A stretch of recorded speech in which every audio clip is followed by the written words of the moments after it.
Ni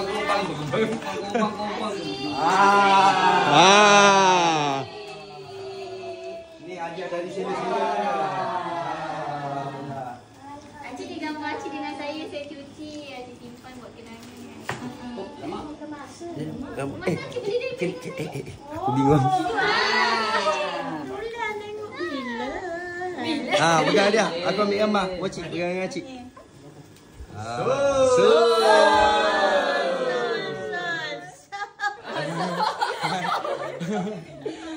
Okey, lagi. Next. Ambilkan mochi letak sini. Saya bawakan pasu ada bunga. Rotan. Acik lelaki tak ada. Kena ada gambar juga Acik. Tak apa. Aku yang Acik lelaki. Sebagai kenangan. Yang lagi. Okey. Ya, mesti teringat-ingat. Alhamdulillah. Tinggi sini. Ini ada ramai-ramai sekali. Ini macam sangka ayam aja. Cari ayam hutan kat belakang. Tapi dia boleh letak lampu tadi. Oh, sekarang Ingat tak? Cikgu ingat tak gambar ni? Yang first kita ambil ni dengan sepinggu dekat sofa yang sofa merah. Ya. Saya je tak ada gambar, cemburu pula. boleh simpan. Dia nama je kalau ada gambar ni. Alhamdulillah. Terima kasih.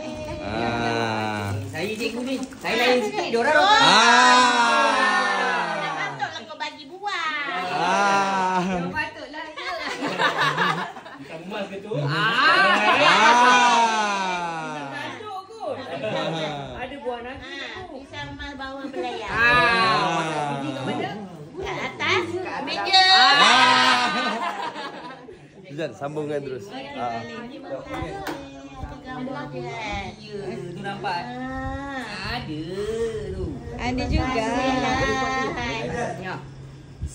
Harusnya saya. Terima kasih. Sama-sama. Pesan juga ke? Yang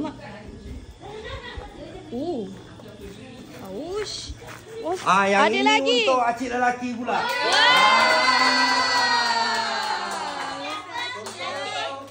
Ya, satu kerusi kopi. 2 set.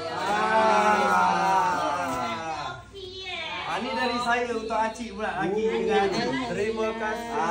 Ini duduk santai punya. Okey.